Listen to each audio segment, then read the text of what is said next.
Big Boss Malayalam season 7 അക്ബറിന് പിന്നാലെ നെവിനും big Boss വീടിനോട് വിട പറയുകയാണ്.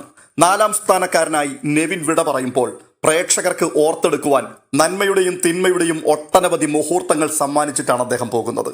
അതെ, ഒരു കംപ്ലീറ്റ് എന്റർടൈനർ എന്ന് തന്നെ നെവിനെ വിശേഷിപ്പിക്കുന്നതിൽ യാതൊരു തെറ്റുമില്ല. അവസാന സമയത്ത് താൻ പറഞ്ഞൊരു വാക്കുണ്ട്, ഞാൻ എന്നെ തന്നെ മാർക്കറ്റ് ചെയ്യുന്ന വ്യക്തിയാണ്. അതെ, താൻ തന്നെ മാർക്കറ്റ് ചെയ്യുകയായിരുന്നു.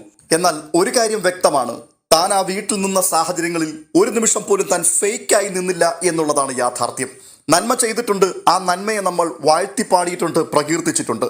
തിന്മകൾ ധാരാളം വന്നിട്ടുണ്ട്, ആ തിന്മകളെ നഖശിഖാന്തം പ്രേക്ഷകരും നമ്മൾ ഒരുമിച്ച് എതിർത്തിട്ടുമുണ്ട്. ഓരോരോ സാഹചര്യങ്ങളിലും തൻ്റെ ഉള്ളിൽ വന്ന വികാരങ്ങൾ എന്തൊക്കെയാണോ അതെല്ലാം തുറന്നു കാട്ടി എന്നുള്ളതാണ് നെവിൻ്റെ ഏറ്റവും വലിയ പ്രത്യേകത. കോപം വന്നപ്പോൾ അതൊട്ടും തന്നെ മറച്ചു വെക്കാതെ ആ കോപം വെളിപ്പെടുത്തി. സങ്കടമുണ്ടായപ്പോൾ കരഞ്ഞു, സന്തോഷമുണ്ടായപ്പോൾ ചിരിച്ചു, മറ്റുള്ളവരെ ചിരിപ്പിച്ചു. അങ്ങനെ ബിഗ് ബോസ് ഹൗസിൽ നിറഞ്ഞു നിന്ന ഒരു നിറസാന്നിധ്യം തന്നെയായിരുന്നു നെവിൻ കപ്രീഷ്യസ്. ഒട്ടും പറ്റാത്തൊരു സാഹചര്യത്തിൽ ബിഗ് ബോസ് വീടിനോട് തന്നെ താൻ വിട പറഞ്ഞു. പിന്നാലെ പിടിക്കുവാൻ ഓടുന്ന വ്യക്തികളുടെ കൈ തട്ടി മാറ്റിയിട്ട് ആ വലിയ വാതിൽ തുറന്ന് അകത്തേക്ക് പോയ നെവിൻ അല്പനിമിഷങ്ങൾ കഴിഞ്ഞപ്പോൾ അനുതപിച്ചു, ബിഗ് ബോസിന്റെ കാല് പിടിച്ചു, വീണ്ടും മടങ്ങി വന്നു. മടങ്ങിയെത്തിയ നെവിൻ പ്രേക്ഷകർക്ക് കൊടുത്ത ഒരു വാക്കായിരുന്നു, അതിന്ന് എടുത്തു കാണിച്ചു. ഒന്നുകിൽ ഒരു ഡയമണ്ട് നെക്ലസ്, ഇല്ല എങ്കിൽ കപ്പ്. ഈ രണ്ട് വാഗ്ദത്വവും തനിക്ക് നിറവേറ്റുവാൻ കഴിഞ്ഞില്ല.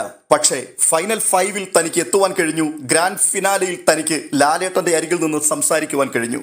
ഇവിടെ വളരെ ശ്രദ്ധേയമായൊരു കാര്യം ഞാൻ പറയുകയാണ്. വളരെയധികം കാലിബറുള്ള ഒരു മത്സരാർത്ഥി, നമ്മളെയൊക്കെ പലപ്പോഴും കുടുകുട ചിരിപ്പിച്ച ഒരു മത്സരാർത്ഥി.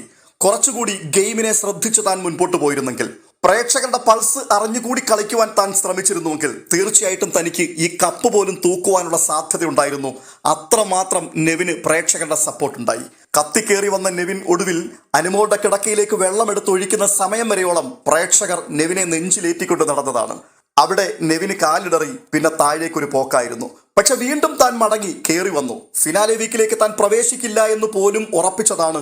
പക്ഷേ അവിടെയും എത്തി. ഫൈനൽ 5-ലേക്കും താൻ പ്രവേശിച്ചു. ഇപ്പോഴിതാ 4-ാം സ്ഥാനക്കാരനായി നെവിൻ ബിഗ് ബോസ് വീടിനോട് വിട പറയുകയാണ്. ബിഗ് ബോസ് മലയാളം സീസൺ 7-ലെ 4-ാം സ്ഥാനക്കാരനായ നെവിന് ഒലിവ് ക്രിയേഷൻസിന്റെ അഭിവാദ്യങ്ങൾ.